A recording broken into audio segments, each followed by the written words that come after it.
tributarios de Tenochtitlán. La primera de ellas se hizo con Zempoala. Sin embargo, la decisiva fue la que sellaron con los mayores enemigos de los mexicas, los tlaxcaltecas, principales aliados de los españoles durante la conquista.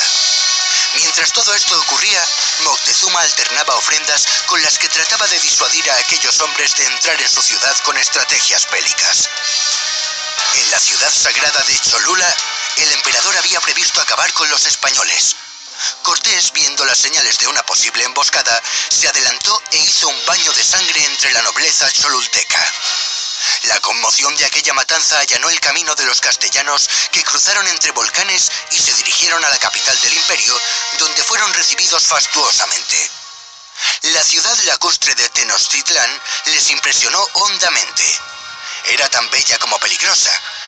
Durante esta breve introducción, la conclusión de esta historia es que Hernán Cortés pudo derrotar el imperio Tenochtitlán y en que en el año 1521 Tenochtitlán cayó a manos de los españoles. Los tlatoanis y todos los indígenas habían muerto. Por hoy se hablará acerca de los 5 abusos más sorprendentes de la colonia. Número 1. Los españoles hicieron que abusaran la forma de gobierno de los indígenas, y su indignación fue asesinar a los reyes o tlatoanis de la época para que el dominio sea virreinal totalmente.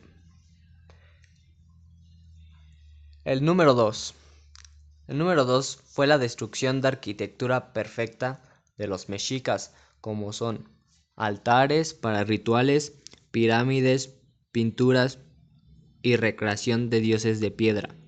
Y lo que hicieron principalmente los españoles fue crear villas para expandir la religión católica y así tomar en mente a los indígenas que solo existe un Dios en este mundo, que es Jesús, según las creencias que ellos tomaron hacia los indígenas.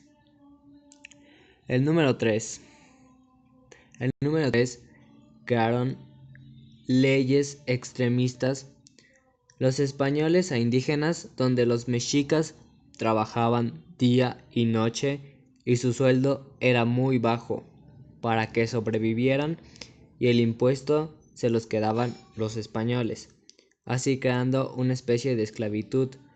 Aquí se muestra que los indígenas sufrían maltrato porque no tenían una vida bien, ya que los españoles tenían el dominio de todo y hacían que estos mexicas sufrieran de hambre y de sed y de descanso para que sirvieran para el nuevo trono. El número 4. Los sacerdotes virreinales tenían el poder territorial de los lugares conquistados, con poderes políticos y económicos de cualquier aspecto, generando riqueza entre ellos. Ellos se enriquecían gracias a las materias primas y secundarias que tenía el territorio de Tenochtitlán, para que después se fueran expandiendo y comercializando hacia Nueva España. El número 5,